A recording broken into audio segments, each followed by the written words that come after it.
Doctor Shyam Bansal एक kidney specialist है। ये पिछले 22 वर्षों से गुड़गांव व दिल्ली एनसीआर में प्रैक्टिस कर रहे हैं। डॉक्टर साहब अभी तक 20,000 से ज्यादा पेशेंट्स को देख चुके हैं। अभी मेदांता हॉस्पिटल में नेफ्रोलॉजी के डायरेक्टर बतौर कार्यरत है। नमस्कार, आज हम यूरिया और क्रेटिन के बारे में बात करेंगे। यूरिया और क्रेटिन, जैसा कि आप सब लोग जानते हैं, ये किडनी फंक्शन के टेस्ट होते हैं और कई बार लोगों को बहुत सारी भ्रांतियां या कन्फ्यूज़न होता है कि अगर यूरिया और क्रेटिन बढ़ गया है तो उनकी किडनी में खराबी ज़्यादा है। तो ये इतना सिंपल नहीं है। तो मैं आपको अलग अलग यूरिया और क्रेटिन के बारे में बताऊंगा। तो यूरिया एक प्रोटीन का ब्रेकडाउन प्रोडक्ट होता है। जब हम शरीर में प्रोटीन लेते हैं तो अंदर जो बॉडी की जो आंतें होती हैं उनके जाकर ये अमीनो एसिड में कन्वर्ट हो जाता है और जो यूरिया जो बचा हुआ होता है वो किडनी के माध्यम से बॉडी से फिर निकलता है। तो इसका मतलब ये है कि जिन लोगों को किडनी की परेशानी होती है उनके शरीर में यूरिया बढ़ जाता है। लेकिन ये इतना सिंपल नहीं है। यूरिया कई और सारी कंडीशंस में भी बढ़ जाता है। जैसे अगर किसी को शरीर में पानी की कमी हो जाए, या किसी को हार्ट की फेलियर है, या किसी को फीवर आया, या कुछ ऐसे ब्लीडिंग कहीं तो हो रही है, स्पेशली अगर पेट के अंदर कहीं ब्लीडिंग है, तो अगर किडनी में अगर खराबी नहीं भी हो तो यूरिया का जो किडनी से एक्सक्रीशन है, निकलना है, वो कम हो जाता है और शरीर में यूरिया की मात्रा बढ़ सकती है। तो यूरिया बढ़ने का मतलब हमेशा ये नहीं होता कि आपकी किडनी में खराबी है। दूसरी बात यह कि यूरिया कम होना। अब यूरिया, जैसा कि मैंने आपको बताया कि प्रोटीन के खाने से बनता है यूरिया। तो अगर आप प्रोटीन को खाना बंद कर दें, कम कर दें, तो यूरिया का जनरेशन कम हो जाएगा।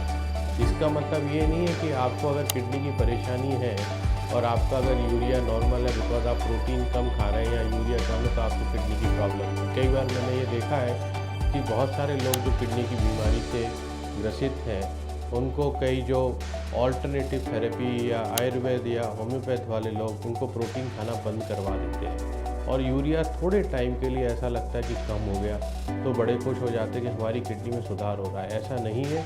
इसका मतलब ये है, अगर आपकी किडनी में प्रॉब्लम है और यूरिया आपका कम है, इसका मतलब ये है कि आप प्रोटीन डाइट में नहीं ले रहे हैं और जिसकी वजह से आपके यूरिया कम है।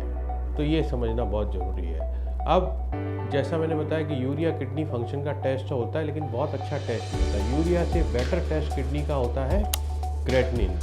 क्रेटिनिन क्या होता है कि आपकी जो मसल्स होती हैं उसके जो ब्रेकडाउन से जो एक प्रोडक्ट मिलता है मसल की मेटाबॉलिज्म, उसको हम क्रेटिन बोलते हैं और क्रेटिन बाद में जाके क्रेटिनिन में कन्वर्ट होता है। तो इसका और ये क्रेटिनिन है फिर बाद में किडनी के माध्यम से निकलता है ज़्यादातर 90%।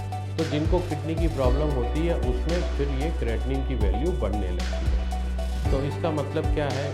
एक पहला मतलब तो ये है कि अगर आपको किडनी की परेशानी है तो आपकी क्रेटिनिन की वैल्यू बढ़ जाएगी।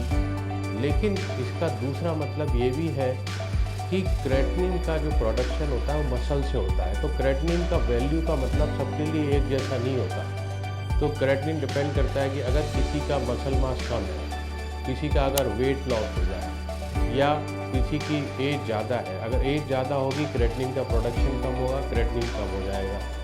अगर आप वेजिटेरियन डाइट खाते हैं तो उसमें मसल मास कम होगा, क्रेटिनिन कम बनेगा तो आपका क्रेटिनिन कम आएगा। ठीक है। तो कई सारी चीज़ों के ऊपर डिपेंड करता है। तो जैसे इसका भी लोग दुरुपयोग करते हैं कि जैसे आपको अगर किडनी की प्रॉब्लम है, क्रेटिनिन बढ़ा हुआ है, तो आपकी सारी प्रोटीन और वो सारी डाइट में बंद कर दिया तो उससे क्रेटिनिन की वैल्यू फॉल्सली लो आएगी थोड़े टाइम के लिए। जबकि आपका किडनी का फंक्शन खराब ही है तो थोड़े टाइम के लिए आपको ऐसा लगेगा कि मेरा क्रेटिनिन स्टेबल हो गया है और मेरी किडनी की बीमारी नहीं बढ़ रही। जबकि एक्चुअली में क्या हो रहा है कि आप प्रोटीन नहीं खा रहे हैं, आपका वजन कम हो रहा है, आपका मसल मास कम हो रहा है, जिसकी वजह से क्रेटिनिन की वैल्यू फॉल्सली थोड़े टाइम के लिए लो आ रही है। और ऐसा होने से क्या होता है? ऐसा होने से आगे चलने से जब शरीर में कमज़ोरी आती है और तो शरीर में तरह तरह के इन्फेक्शन डेवलप होने लगते हैं। तो हम लोगों को यही बताते हैं कि किडनी की बीमारी में ये देखना ज़रूरी है कि आपका जो टेस्ट है, आपको कोई अगर परेशानी है तो आप क्वालिफाइड डॉक्टर के पास जाइए और अपने उसके साथ जाके डिस्कस करिए, नेफ्रोलॉजिस्ट के साथ डिस्कस करिए कि आपका जो यूरिया क्रिएटिनिन है ये आपके लिए क्या मतलब है, आपकी किडनी का फंक्शन इसके हिसाब से कितना है।